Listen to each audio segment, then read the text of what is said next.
ओम शांती। आज आहे 23/7/2025 ची साकार मुरली। बाबा सांगतात, माझ्या गोड मुलांनो, जेवढा तुम्हाला वेळ मिळाल एकांत मध्ये जा, विचार सागर मंथन करा, नवीन नवीन पॉइंट्स काढा, नोट करा आणि पुन्हा तुमच्या बुद्धीमध्ये रिवाइज करत राहा। बाबा प्रश्न विचारतात, मुलांनो, तुमची ही रूहानी यादची यात्रा आहे ती पूर्ण कधी होणार आहे? तर बाबा सांगतात, जेव्हा तुमच्या सर्व इंद्रिया शांत होतील, तुम्ही कर्मातीत अवस्थेला पोचाल, तेव्हा तुमची ही यादची यात्रा पूर्ण होईल। आता तुम्हाला खूप खूप पुरुषार्थ करायचा आहे। कधीही नाउमीद बनायचं नाहीये। कोणतीही सर्व्हिस बाबांनी सांगितली तर त्याच्यावर तुम्हाला तयार राहायचं आहे। बाबा रोज आपल्याला विचारतात, माझ्या गोड गोड मुलांनो, तुम्ही आत्माभिमानी होऊन बसताना, आत्माभिमानी होऊन तुम्ही मुरली ऐकताना, आत्माभिमानी होऊन तुम्ही प्रत्येक कार्य करताना, हे बाबा आपल्याला रोज रोज विचारतात। कारण बाबा सांगतात की मुलांनो, आत्माभिमानी स्थितीच हे तुमच्या शेवटी परीक्षेमध्ये तुम्हाला पास करणार आहे। म्हणून बाबा सांगतात की तुम्ही कुणालाही ज्ञान सांगण्याच्या अगोदर सुद्धा आत्माभिमानी बनला तरच त्याला धीरपण लागू शकतो, अर्थात त्याच्या मनाला हे ज्ञान पटू शकतं। बाबा सांगतात की मुलांनो, बऱ्याच मुलांकडे पैसा आहे आणि बाबांना विचारतात, बाबा कुठे ठेवू? तर बाबा सांगतात, रूहानी हॉस्पिटल खोला, युनिव्हर्सिटी खोला, अनेक आत्म्यांचं कल्याण होईल, चित्र प्रदर्शनी लावा, मोठे मोठे म्युझियम तयार करा। बाबा सांगतात, मुलांनो, सर्व्हिस करण्यासाठी मान अपमान त्याग सर्व तुम्हाला सहन करावं लागेल, परंतु हे सहन करणं म्हणजे भविष्याची जन्मजन्माची कमाई करणं आहे। पुढे बाबा सांगतात की सकाळी सकाळी उठा, अर्धा पाऊण तास बाबांबरोबर खूप प्रेमाने गप्पा गोष्टी करा, बाबांची प्रेमाने आठवण करा। रोज सकाळी सकाळी थोडा वेळ काढून बाबांची मुरली ऐका, बाबांच्या याद मध्ये राहा आणि हा याद मध्ये राहण्याचा पुरुषार्थच आपल्या सर्व कर्मेंद्रियांना शांत करू शकतो। सर्व्हिस मध्ये दुःख सुख मान अपमान थंडी गरमी सर्व काही सहन करावं लागणार आहे, तरीही सुद्धा सेवेसाठी कधीही थकायचं नाहीये।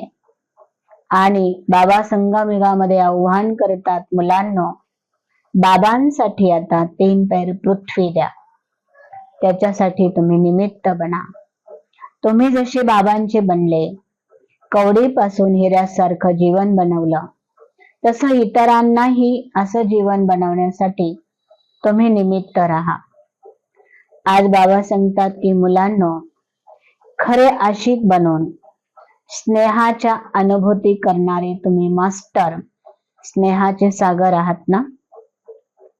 जसं सागराच्या किनारीवर जातो तर शांत आणि थंडपणाचा अनुभव करतो, बाबा सांगतात अशी स्नेहाच्या सागराच्या तळाशी जेव्हा तुम्ही जाल, तेव्हा तुमची ही आत्मा अशीच शांत सामावल्याची अनुभूती करेल आणि तुमच्या जवळ जी पण आत्मा येईल ती सुद्धा शांत आणि शीतलतेचा अनुभव करेल।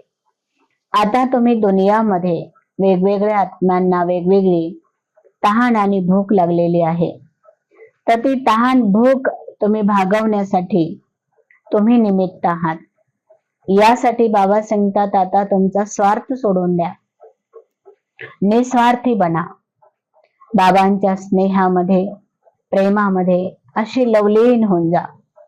दुनियापासून तुम्ही उपराम व्हा, आत्मिक स्थितीमध्ये राहा, आत्मिक स्नेह वाढवा।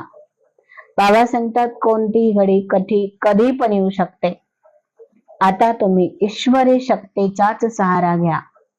कोणत्याही देहधारी व्यक्ती साधन वस्तू याचा सहारा न शोधता एक बाबांचा सहारा तुम्हाला मदत करेल, हे बुद्धीत ठेवा। दुसरं बाबा सांगतात की ज्ञान धनाने इतके भरपूर बना, इतके भरपूर बना की स्थूल धन तुमच्याकडे स्वतःच येत राहील. जिथे ज्ञानधन तिथे स्थूल धनाची कुठेही कमी नसते. पुढे बाबा सांगतात की सत्ययुगी सृष्टीला एक राज्य, एक धर्म, एक भाषा, एक लिंग म्हटलं जातं.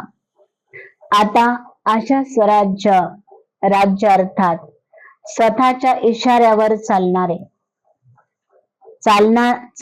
आहात. आपल्या मनमतावर नव्हे. मनमतावर चालू नका. बुद्धीला हलचल मध्ये आणू नका, कारण बुद्धीचं काम आहे निर्णय देणं. बाबा म्हणतात संस्कार आत्म्याला नाचवणारे नको, तर संस्कार हे दैवी संस्कार झाले पाहिजे. म्हणजे मन, बुद्धी आणि संस्कार हे जर दैवी ईश्वरी शक्तीने संपन्न राहिले तरच तिथे एक धर्म, एक भाषा, एक राज्य आणि एक लिंग येऊ शकतं, म्हणजे एक राज्य बनू शकतं. यासाठी आपल्या स्वतःवर कंट्रोलिंग पॉवर धारण करा आणि बेहद विशाल सेवेचे निमित्त बना. ओम शांती.